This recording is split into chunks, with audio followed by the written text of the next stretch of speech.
Hi guys, you are watching pharmacy Tayyab official YouTube channel and I am pharmacy Tayyab. तो आप देख रहे हैं जी फिजिकल फार्मेसी लेक्चर सीरीज, जिसके अंदर हमने टॉपिक स्टार्ट किया हुआ फिजिको केमिकल प्रिंसिपल और सॉल्यूशन। उसके अंदर हम सब हेडिंग पढ़ रहे हैं। सॉल्यूशन के अभी तक आपने जो है वो दो लेक्चर देख चुके हैं। एक बेसिक डेफिनेशन वगैरह, उसमें बेसिक कॉन्सेप्ट पढ़े थे। दूसरा हम जो है वो लेक्चर नंबर 7 आपने देखा कंसंट्रेशन एक्सप्रेशन के सॉल्यूशन की जो डिफरेंट कंसंट्रेशन होती है उसको कैसे एक्सप्रेस किया जाता है। आज अब सॉल्यूशन का तीसरा और इस सीरीज का 8वां लेक्चर देखने जा रहे हैं, पार्टीशन कोफिशिएंट। तो इसको हम डिटेल से देखेंगे। बाकी दो इसके यूनिट और रह जाएंगे, आइडियल और रियल सॉल्यूशन, कॉलिगेटिव प्रॉपर्टी, वो हम नेक्स्ट जो है वो वीडियोस के अंदर डिस्कस करेंगे। तो आज हमारा टॉपिक है जी पार्टीशन कोफिशिएंट। आज देख लेते हैं सब हेडिंग हमारे पास कौन कौन सी है। पार्टीशन कोफिशिएंट के बारे में देखेंगे, मेजरमेंट उसको कैसे, पार्टीशन कोफिशिएंट को कौन से मेथड जिससे मेजरमेंट किया जाएगा, जनरल फीचर कौन से हैं पार्टीशन कोफिशिएंट के, लिमिटेशन कौन कौन सी हैं, एप्लीकेशन क्या क्या है हमारे पास, और फिर हम एंड पे देखेंगे कि सोलबिलिटी और पार्टीशन कोफिशिएंट में डिफरेंस क्या है, क्योंकि इसमें बहुत सारी जो है वो एम्बिग्युइटीज रह जाती हैं। इसको हम दूर करेंगे। तो सबसे पहले हम डेफिनेशन देख लेते हैं, what is the partition coefficient. Partition coefficient को जो है वो एक पार्टिकुलर रेशियो है कंसंट्रेशन की of solute between two solvent a बाइफेसिक liquid phase. Right side पे स्क्रीन पे देखेंगे तो मैंने एक सेपरेटिंग फ्लास्क बनाई हुई है, उसके अंदर दो मैंने सॉल्वेंट शो किए, एक वाटर सॉल्वेंट एक ऑयल सॉल्वेंट है। तो दो सॉल्वेंट हो गए, एक ही ग्लास ट्यूब के अंदर दो सॉल्वेंट है, तो हम इसको क्या कहेंगे, बाइफेसिक के दो फेस है ना, दोनों अलग अलग, ऑयल ऊपर खड़ा है वाटर नीचे खड़ा है। तो ये हमारे पास सामने क्या मौजूद है, बाइफेसिक लिक्विड जो है, टू फेसिस, दो सॉल्वेंट अलग अलग मौजूद है। अब हम क्या करेंगे कि सॉल्यूट इसके अंदर डालेंगे, कोई एक सॉल्यूट इसके अंदर डालेंगे और इसको अच्छे से शेक करेंगे और फिर देखेंगे कि कितनी कंसंट्रेशन उस पार्टिकुलर सॉल्यूट की ऑयल के अंदर है और कितनी वाटर के अंदर है। यानी इसमें हम कर क्या रहे हैं, एक सॉल्यूट को एक टाइम पे दो सॉल्वेंट से अलाउ कर रहे हैं कि वो दोनों सॉल्वेंट के अंदर जिसके अंदर ज्यादा सोलबल हो उसके अंदर ज्यादा चला, जिसके अंदर कम सोलबल उसके अंदर कम चला जाए। तो ये हमारे पास क्या हो गया, इन ऑयल और वाटर के अंदर जितनी जितनी कंसंट्रेशन उसकी डिसॉल्व होगी उसकी रेशियो को हम क्या कहते हैं, पार्टीशन कोफिशिएंट। के सॉल्यूट ने अपने आप को किस तरह पार्टीशन की है, यानी कितने परसेंट पार्टीशन उसने अपने ऑयल में रखी है और कितने परसेंट पार्टीशन उसने अपनी वाटर में रखी है, जिसको कहते हैं पार्टीशन कोफिशिएंट। अगर हम इस रेशियो जो रेशियो सॉल्यूट की है ऑयल के अंदर डिवाइडेड बाय वाटर के अंदर, उसकी हम लॉग ले लें तो वो हमारे पास होता है लॉग पी या पार्टीशन कोफिशिएंट। तो इसको लॉग पी से भी रिप्रेजेंट करते हैं, लॉग के से भी रिप्रेजेंट करते हैं, सिंपल अगर जो है वो पी और के से भी रिप्रेजेंट करते हैं। अब ये जब क्या हमारे पास ये रेशियो सेम चीज की है, ऊपर सॉल्यूट की कंसंट्रेशन है डिवाइडेड बाय नीचे भी सॉल्यूट की कंसंट्रेशन है, यानी रेशियो ऑफ सेम थिंग है, तो इसका यूनिट नहीं होगा, कोई यूनिट नहीं होता। अब इसका पर्पस क्या है, इसका पर्पस हम अभी थोड़ा सा आपको डिफाइन कर देता हूँ, बाकी हम आगे डिटेल में पढ़ेंगे। इसका पर्पस ये होता है कि ड्रग की डिस्ट्रीब्यूशन चेक करना, कि वो ड्रग जो है वो लिपिड के अंदर रहेगी, को क्रॉस कर जाएगी, या जो है वो वाटर कंटेंट के अंदर रहेगी। यानी हमारी बॉडी के अंदर हम ड्रग जाएगी ना, ये स्मॉल इंटेस्टाइन लार्ज इंटेस्टाइन के अंदर, तो अब वहाँ क्या चीज़ है, स्मॉल इंटेस्टाइन के अंदर दो चीज़ें हैं ना, एक तो इंटेस्टाइन के अंदर जो सेमी लिक्विड मटेरियल मौजूद है उसको आप लिक्विड कह सकते हैं, एक वो फेस है, दूसरी है एक दीवार सेल जो स्मॉल इंटेस्टाइन की। अब उसको क्रॉस करना है, तो यहाँ हम वही मिमिक कर रहे हैं, यानी ह्यूमन सिस्टम मिमिक कर रहे हैं। जितना परसेंटेज ऑयल में किसी ड्रग का रहेगा उसका मतलब ये है कि उतनी ड्रग लिपिड बाई लेयर से क्रॉस होकर ब्लड के अंदर चली जाएगी, जितना जो है वो हमारे पास वाटर के अंदर रह जाएगी उसका मतलब है वो उतनी ड्रग हमारे पास इंटेस्टाइन के अंदर रह जाएगी। तो इससे हम एक रफ अंदाजा लगा सकते हैं, एस्टिमेशन कर सकते हैं डिस्ट्रीब्यूशन ड्रग, ड्रग बॉडी के अंदर जाकर डिस्ट्रीब्यूट कैसे होती है, इसको डिटेल से भी देखते हैं अभी। अब ये देखिए हमारे पास है क्या, ऑपरेटिंग फनल है, इसके अंदर हमने ऑयल डाला, वाटर डाला, 50-50 ml जो है डाला, और इसके अंदर हम सॉल्यूट डालेंगे। ऐसे हम करते क्या है, इसमें डिफरेंट सोलबिलिटी मेजर, अब दो सॉल्वेंट दे दिया ना, एक सॉल्यूट को दो सॉल्वेंट दे दिए, मतलब उसकी सोलबिलिटी डिफरेंस चेक करना है ना, कि ऑयल के अंदर ज्यादा सोलबल है या वाटर के अंदर, या ऑयल के अंदर कितना सोलबल, वाटर के अंदर कितना सोलबल, तो measure the difference in solubility. तो इसके अंदर हम सोलबिलिटी की डिफरेंस देख रहे हैं एक सॉल्यूट को दो सॉल्वेंट के अलाउ करके। अब इसके अंदर हमारा एक सॉल्यूट हमेशा एक्वस होगा, और एक्वस क्या, वाटर। दूसरा जो ऑयल है ये हाइड्रोफोबिक होगा हमारे पास, उसमें ऑयल में हमारे पास दो मिसालें हैं, ऑक्टानॉल भी हम यूज करते हैं, ऑलिव ऑयल भी यूज करते हैं। तो वाटर यानी एक एक्वस फेस होगा, इसके अंदर दो सॉल्वेंट हमने देने हैं ना, दूसरा हमारे पास ऑयल फेस होगा, वाटर में तो वाटर ही होगा हमारे पास सॉल्वेंट, जबकि ऑयल फेज के अंदर हम या ऑक्टानॉल इस्तेमाल करेंगे या ऑलिव ऑयल इस्तेमाल करेंगे। हम इसके क्लोरोफॉर्म में हम इस्तेमाल नहीं करेंगे, क्लोरोफॉर्म भी जबकि हमारे पास हाइड्रोफोबिक है, लेकिन हम क्लोरोफॉर्म इस एक्सपेरिमेंट के लिए इस्तेमाल करेंगे। इसके लिए हम सिर्फ दो में से कोई एक, यानी या ऑक्टानॉल, वन ऑक्टानॉल इस्तेमाल करेंगे या ऑलिव ऑयल इस्तेमाल करेंगे as a oil phase, as a hydrophobic phase. अब यहाँ क्या काम कर रहा है, वही जैसे मैंने अभी आपको बताया कि यहाँ ऑयल लिपिड की लेयर की सिमिलरिटी दे रहा है कि जितनी ड्रग ऑयल में रहेगी मतलब उतनी ड्रग लिपिड में से क्रॉस करके ब्लड में चली जाएगी, जितनी वाटर में रहेगी उसका मतलब उतनी स्मॉल इंटेस्टाइन, स्टमक या लार्ज इंटेस्टाइन, जिस पार्ट की जीआईटी की बात कर रहे होंगे उसके अंदर रह जाएगी। यानी कि ऑक्टानॉल लिपिड बाई लेयर को मिमिक कर रहा है और वाटर जो है वो हमारे बॉडी जो फ्लूइड है उसको कर रहा है। ये हमारे पास रेशियो आ गई। लॉग पी जो है वो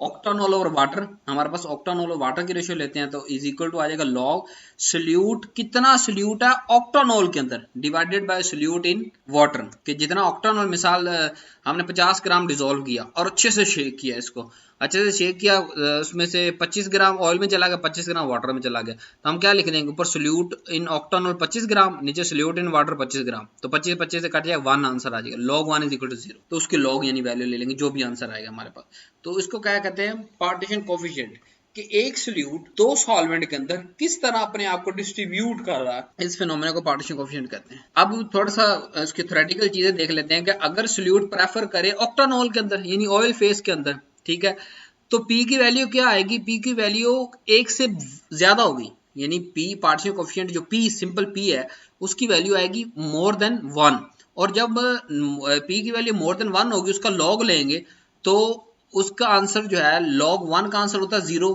तो log 1 से बड़ा है ना, तो इसका मतलब log P की वैल्यू 0 से बड़ी आएगी। तो इससे हम वैल्यू से हम अंदाजा लगा सकते हैं कि अगर log जो है वो हमारे पास log P की वैल्यू 0 से बड़ी आ रही है, उसका मतलब यह है कि वो ड्रग क्या करती है, अपने आप को प्रेफरली यानी खुद वो ड्रग और जो ऑक्टानॉल है या ऑयल फेस है उसके अंदर डिसॉल्व होती है, मतलब वो ड्रग लिपिड बाई लेयर को क्रॉस कर जाएगी और वो बॉडी के अंदर पहुंच जाएगी और ब्लड सर्कुलेशन में पहुंच जाएगी।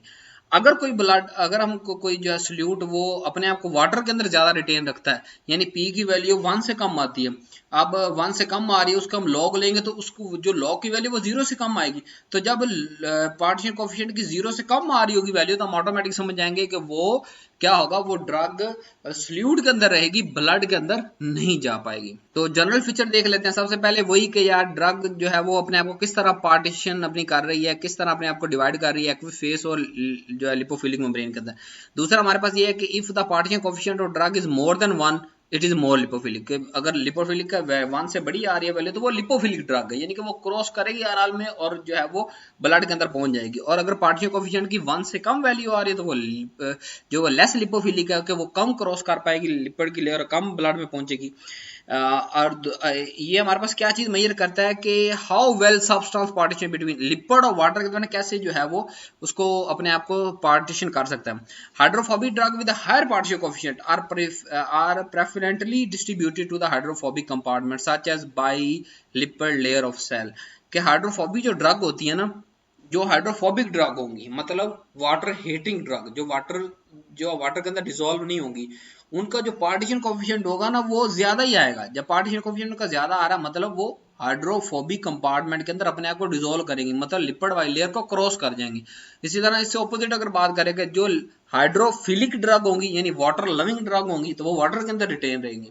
तो जब वो वाटर के अंदर रिटेन रहेंगी उनका पार्टीशन कोएफिशिएंट लो आएगा। पार्टीशन कोएफिशिएंट लो आने का मतलब ये है कि वो हाइड्रोफिलिक कंपार्टमेंट के अंदर यानी कि जो बॉडी फ्लूइड है उसके अंदर रह जाएगा।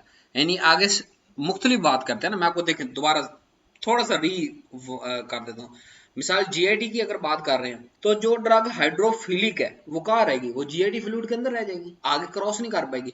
अगर हम इस तरह बात करते हैं कि अगर हम ब्लड की बात करते हैं, हम डिस्ट्रीब्यूशन का बात करते हैं कि वो ब्लड के अंदर रह रही है या पूरी बॉडी के अंदर घूम रही है। डिस्ट्रीब्यूशन का क्या मतलब होता है, डिस्ट्रीब्यूशन का ये मतलब होता है कि वो ड्रग अगर टिश्यू कंपार्टमेंट तक, सेल कंपार्टमेंट तक ज्यादा ड्रग चली है यानी ब्लड को छोड़ के ज्यादा ड्रग चली है टिश्यू कंपार्टमेंट तक, तो क्या होगा, उसका जो वॉल्यूम डिस्ट्रीब्यूशन बहुत ज्यादा होता है, यानी कि वो डिस्ट्रीब्यूट हो रही है। और जो ब्लड के अंदर रिटेन रह जाएगी ड्रग उसका वॉल्यूम डिस्ट्रीब्यूशन कम होता है। तो इसी तरह अगर कोई हाइड्रोफिलिक ड्रग है तो वो ब्लड के अंदर रहेगी, वो टिश्यू तक नहीं पहुंचेगी, उसका वॉल्यूम डिस्ट्रीब्यूशन छोटा आएगा, उसकी डिस्ट्रीब्यूशन कम होगी। अगर कोई हाइड्रोफोबिक ड्रग है तो वो ब्लड को लीव करके टिश्यू तक जाएगी और साइट ऑफ एक्शन तक बड़ी जल्दी पहुंच जाएगी और वहां जाके काम करेगी। अब मैंने आपको कहा कि ये दोनों सेम रेशियो हैं, तो इसलिए इसका यूनिट कोई यूनिट नहीं है, यानी सेम चीज की रेशियो है ना, ऊपर भी सॉल्यूट की कंसंट्रेशन, नीचे भी सॉल्यूट की कंसंट्रेशन, नो यूनिट। अब इसको मेजर करने का तरीका क्या है? मेजर करने का तरीका हमारे पास काफी सारे हैं। शेक फ्लास्क और ट्यूब मेथड है, सेपरेटिंग फनल है, HPLC मेथड है, इलेक्ट्रोकेमिकल मेथड है, स्लो स्टीरिंग मेथड है, pH मीटरिक मेथड है। अब इन सब की मैं अलग से वीडियो बनाऊंगा और चैनल के ऊपर अवेलेबल है, आप देख सकते हैं इन सब की अलग से मेथड के अंदर। लेकिन यहाँ पे जो छोटा सा मैं डिस्क्राइब करता था वो सबसे कॉमन जो है शेक फ्लास्क और ट्यूब मेथड, जो मैं अभी तक डिस्कस कर भी चुका हूं, दोबारा कर देता हूँ। क्या होता है इसके अंदर वाटर सेपरेटिंग फनल लेते हैं सिंपल वाली, वाटर डालते हैं, 50 ml ऑयल डालते हैं और जो है वो इसके अंदर हम सॉल्यूट डालते हैं जिसको हमने करना है खास कंसंट्रेशन जो भी मोनोग्राम में अवेलेबल है। इसको हम अच्छे से शेक करते हैं, बहुत ज्यादा अच्छे से शेक करते हैं जब, तो फिर क्या होता है कि ताकि पूरा सॉल्यूट वाटर के अंदर भी एक्सेस हो सके और वही सॉल्यूट ऑयल के अंदर भी उसको एक्सेस हो सके, और जिसके अंदर दोनों में से ज्यादा उसकी एफिनिटी हो वो उसके अंदर रिटेन हो जाए और जो है वो दूसरी तरफ सॉल्यूट कम जाए। तो ये सादा सा इसका एक मेथड है, शेक फ्लास्क ट्यूब मेथड।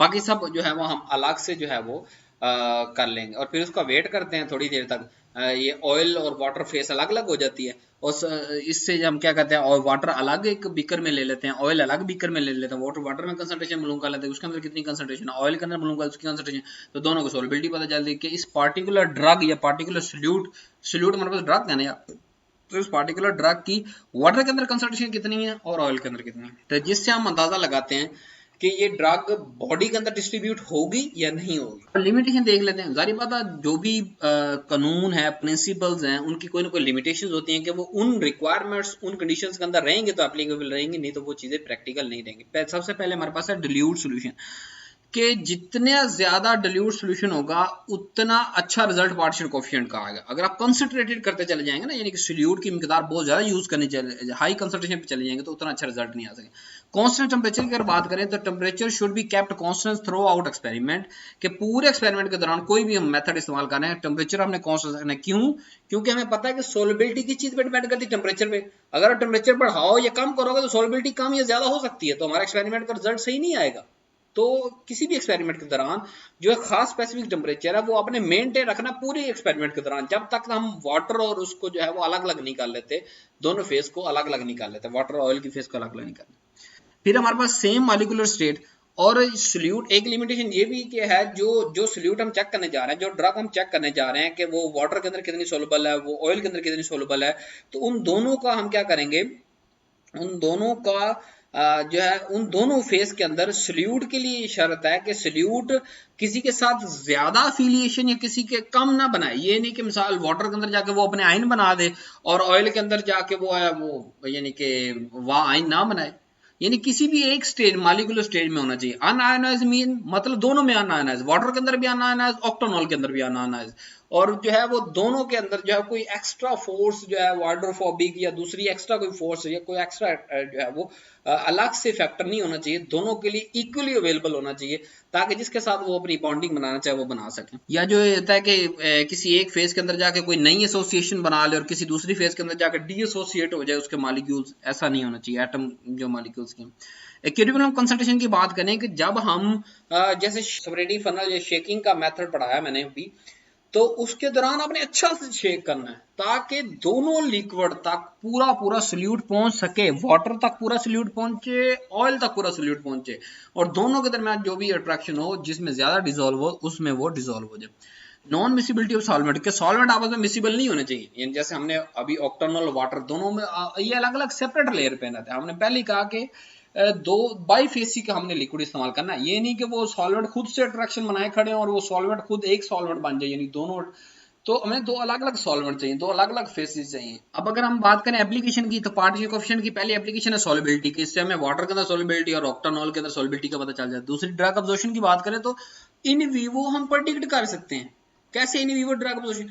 जब हमें पता चल जाएगा कि कोई ड्रग, मिसाल लेते हैं कि कोई ड्रग जो है वो टिश्यू जो है ऑयल के अंदर ज्यादा गई है, तो इसका मतलब ये है कि वो ब्लड कंपार्टमेंट को छोड़ देगी और वो टिश्यू के अंदर ज्यादा डिस्ट्रीब्यूट हो जाएगी। और अगर हमें पता चले कि कोई ड्रग जो है वाटर के अंदर ज्यादा उसकी सोलिबिलिटी है, तो इसका मतलब ये वो ड्रग ज्यादा देर जो है वो ब्लड के अंदर ज्यादा देर तक रहेगी, टिश्यू तक उतनी देर नहीं जा सकती। तो इन विवो यानी बॉडी के अंदर की जो प्रेडिक्शन है ड्रग अब्जॉर्प्शन की, वो हम प्रेडिक्ट कर सकते हैं। नेक्स्ट हमारे पास है जी करेक्टर ऑफ ड्रग मॉलिक्यूल, के मॉलिक्यूल के ड्रग का करेक्टर क्या है, ड्रग मॉलिक्यूल का करेक्टर क्या है, कि वो हाइड्रोफिलिक है या हाइड्रोफोबिक है। अगर वो वाटर के अंदर डिसॉल्व हो रहा है तो हाइड्रोफिलिक है, अगर ऑयल के अंदर डिसॉल्व हो तो हाइड्रोफोबिक है। तो इस पार्टीशन कोएफिशिएंट से हमें ड्रग मॉलिक्यूल का करेक्टर ही पता चलता है। स्ट्रक्चर एक्टिविटी रिलेशनशिप, कौन सा किसी भी ड्रग मॉलिक्यूल का जो स्ट्रक्चर है उसका कौन सा पार्ट किस तरह रोल प्ले कर रहा है, सोलबिलिटी में उसका रोल है नहीं है किसी पार्ट का, तो ये सारा स्ट्रक्चर एक्टिविटी रिलेशनशिप यानी स्ट्रक्चर पे डिपेंड करके जो सोलबिलिटी का रिजल्ट आना है या डिस्ट्रीब्यूशन रिजल्ट आना है वो भी हमें इससे पता चल जाता है। एक्सट्रैक्शन की बात करें, drug from biological fluid such as blood, tissue and urine can be extracted efficiently by the principle of multiple extraction, के हमें ये भी पता चल जाता है जब हमें उसकी पार्टीशन का पता चल गया, हम मिसाल देता हूँ, हमें पता चला कि यार कोई ड्रग वो ब्लड कंपार्टमेंट में ज्यादा रहती है यानी हाइड्रोफिलिक है, तो हमें उसको अगर बॉडी से एक्सट्रैक्ट करना है तो हम कैसे एक्सट्रैक्ट करेंगे, हम उसको ब्लड के अंदर से एक्सट्रैक्ट कर लेंगे उसको। तो हाँ, यानी हमें इंफॉर्मेशन कहीं भी यूज कर सकते हैं। इमल्शन की बात करें तो effective concentration preservative can be established for the storage of emulsion and another doses form, कि जो इमल्शन है उसकी स्टोरेज या दूसरी डोजेज फॉर्म, उन सब की स्टोरेज के लिए हमें जो प्रिजर्वेटिव डालने हैं वो हमें पार्टीशन कोएफिशिएंट से पता चलेंगे। मिसाल ऑयल इन वाटर है ना, अब ऑयल इन वाटर होता है, वाटर इन ऑयल होता है, दो फेज था ना इमल्शन के दौरान भी। अब उसके अंदर हमने इतनी अमाउंट ऑफ प्रेजर्वेटिव डालनी है कि ऑयल वाटर से अलग ना हो सके या वाटर ऑयल से अलग ना हो सके, जो भी फेज है water in oil, oil in water, वो दोनों फेज एक दूसरे से अलग नहीं होनी चाहिए। प्रेजर्वेटिव का यही काम है। और उसको कैसे हम प्रेडिक्ट करेंगे, पार्टीशन कोएफिशिएंट की बुनियाद पे, कि अगर पार्टीशन कोएफिशिएंट हमें उस वैल्यू के हिसाब से हम उसके अंदर प्रेजर्वेटिव ऐड करेंगे।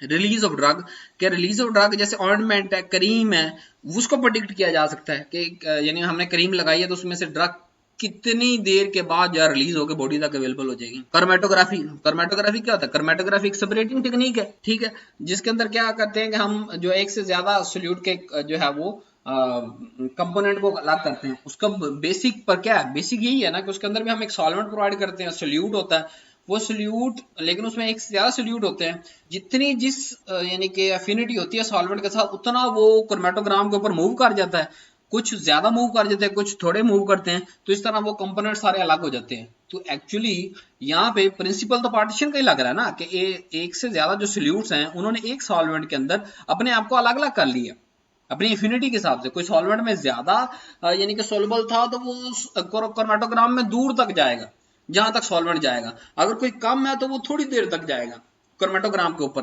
तो क्रोमेटोग्राफी के अंदर भी हम पार्टीशन कोएफिशिएंट का कांसेप्ट लगता है हमारे पास।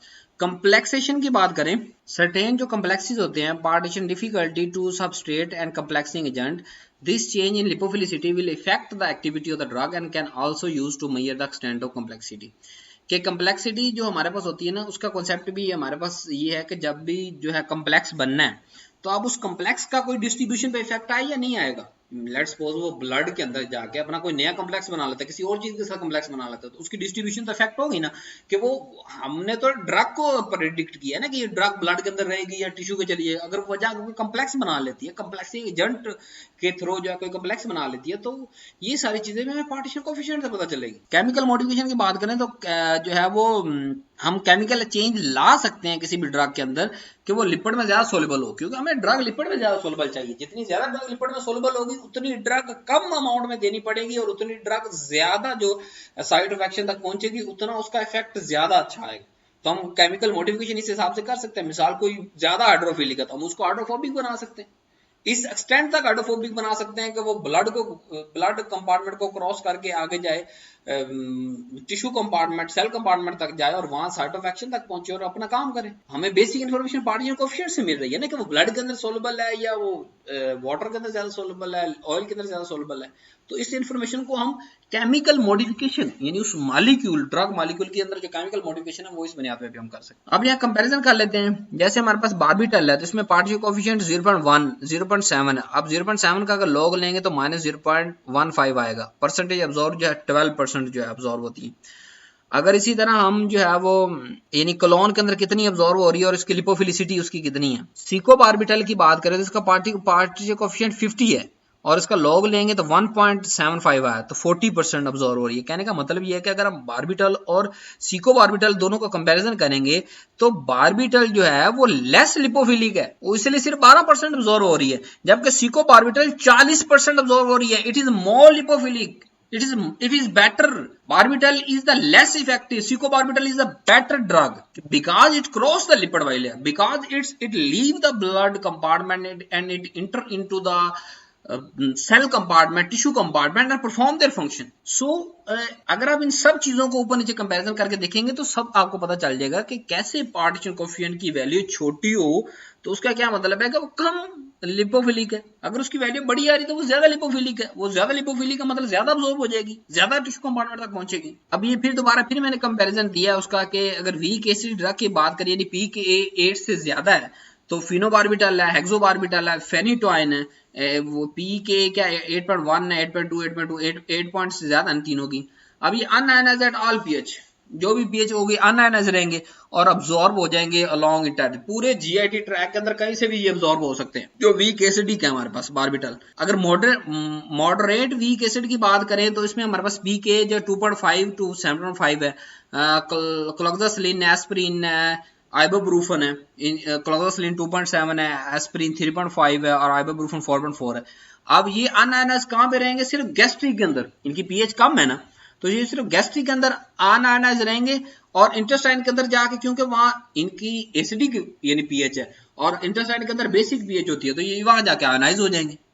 तो ये जो मॉडली वीक एसिडिक ड्रग है क्लोक्सासिलिन, एस्पिरिन, आइबोब्रूफन, ये स्टमक के अंदर ज्यादा अच्छे अब्सॉर्ब होते हैं, क्योंकि ड्रग हमेशा आपने याद रखें ड्रग तब अब्सॉर्ब होगी जब वो अनआयनाइज्ड फॉर्म में होगी। जब ड्रग अनआयनाइज्ड फॉर्म में नहीं है ना तो वो अब्सॉर्ब नहीं हो सकता। तो हमें मालूम ये करना होता है कि ड्रग किस जगह पे अनआयनाइज्ड फॉर्म में है। तो ये वाली जो मॉडरेट वीकली एसिड ड्रग की मैंने मिसाल दी, ये स्टमक के अंदर अनआयनाइज्ड होते हैं तो स्टमक से अब्सॉर्ब हो जाएंगे, इंटेस्टाइन में अनआयनाइज्ड हो जाएंगे, वहां अब्सॉर्ब नहीं होंगे। अगर स्ट्रॉन्ग एसिड की बात करें, डाइसोडियम क्रोमोग्लाइकेट pK 2 है, ये आयोनाइज होती है सब यानी कि सारी की सारी पीएच पे, जो यानी कि stomach, small intestine, large intestine सब पे आयोनाइज है, तो अब्सॉर्ब कौन सी होगी? ये अब्सॉर्ब नहीं होगी, ना होने के बराबर अब्सॉर्ब होगी। तो इस तरह में पार्टीशन कोएफिशिएंट का पता चलता है कि किस तरह जो है वो आयोनाइज होने या ना होने की वजह से ड्रग जो है अब्सॉर्ब हो रही है किस बेस पे। अब ये मैंने और मिसालें दी हैं वीकली बेसिक, आप वीडियो को पॉज करके डिटेल दोबारा देख सकते हैं। बेसिक कॉन्सेप्ट मैं आपको बता रहा हूँ। बेसिक कॉन्सेप्ट हमारे पास ये है कि ड्रग जिस जगह पे, चाहे वो स्टमक है, स्मॉल इंटेस्टाइन है, लार्ज इंटेस्टाइन है, लार्ज इंटेस्टाइन कोई पार्ट है, जहां वो अनआयनाइज होगी वहां वो अब्सॉर्ब होगी, जहां ड्रग आयोनाइज होगी वहां जो है वो ड्रग अब्सॉर्ब नहीं हो पाएगी, जीआईटी के ट्रैक को क्रॉस नहीं कर पाएगी। नेक्स्ट चलते हैं, लास्ट पार्ट देखते हैं वीडियो का, सोलबिलिटी और पार्टीशन कोएफिशिएंट में क्या फर्क है। सोलबिलिटी का मतलब ये है कि एक गिवन सोल्यूट कितने परसेंट डिसॉल्व हो गया गिवन सॉल्वेंट के अंदर, इसको कहते हैं सोलबिलिटी। जबकि पार्टीशन कोएफिशिएंट ये है कि हम डिफरेंशियल स्टडी करते हैं कि यार दो सॉल्वेंट हैं, दोनों के अंदर कितना कितना हुआ है। सोलबिलिटी के अंदर एक सोल्यूट एक सॉल्वेंट, पार्टीशन कोएफिशिएंट के अंदर दो सॉल्वेंट एक सोल्यूट, एक सोल्यूट को दो सॉल्वेंट देते हैं कि उसके अंदर भी और उसके अंदर भी, जितना परसेंट उसमें अपनी मर्जी, जितना मर्जी उसमें। अब अगर सोलबिलिटी की दूसरी डिफरेंस की बात करें तो ये मैक्सिमम अमाउंट ऑफ सोल्यूट जो है क्लियरली डिसॉल्व हो जाता है जो गिवन सॉल्वेंट टेम्परेचर प्रेशर पे। जबकि जो हमारे पास ये है, हमारे पास पार्टीशन कोएफिशिएंट, इसके अंदर दो सॉल्वेंट है तो इसलिए दोनों के अंदर जो है वो almost all molecule will dissolve at least marginally in both, यानी क्योंकि दो फेज है ना, अगर कोई थोड़ा सा यानी कि 100% से कम किसी फेज में तो वो दूसरी फेज में सॉल्युबल हो जाएगा। तीसरा डिफरेंस हमारे पे, it referred as SW and the depend on the ability of substance to dissolve, कि जो सॉल्वेंट की एबिलिटी है उस पर डिपेंड करता है कि वो सोल्यूट को अपने अंदर कितनी जो है वो सब्सटेंस की एबिलिटी पर डिपेंड करता है कि वो सब्सटेंस उस सॉल्वेंट के अंदर कितना डिसॉल्व हो सकता है। जबकि इधर अगर देखें यहाँ लॉगरिथम रेशियो है, यहाँ हम रेशियो ले रहे हैं कि एक सोल्यूट जो है वो एक सॉल्वेंट के अंदर कितना डिसॉल्व हो रहा है, दूसरे सॉल्वेंट के अंदर कितना डिसॉल्व हो रहा है, दोनों फेज के दरमियान डिफरेंस के हिसाब से उसका लॉगरिथम ले रहे हैं। So thank you very much for today topic. आज हमने तीसरा इसका पार्ट पढ़ लिया है, बेसिक पढ़ चुके हैं, कंसंट्रेशन एक्सप्रेशन पढ़ चुके हैं, आज हम पार्टीशन कोएफिशिएंट पढ़ चुके हैं। लेक्चर 8 आज हमारा डन हो गया, बाकी इंशाल्लाह नेक्स्ट 2 लेक्चर वो अगले 2 लेक्चर में देखेंगे। Do not forget to subscribe my channel, press bell icon to get more and latest videos from me, share with our student family of pharmacy. Thanks for watching, अल्लाह हाफिज।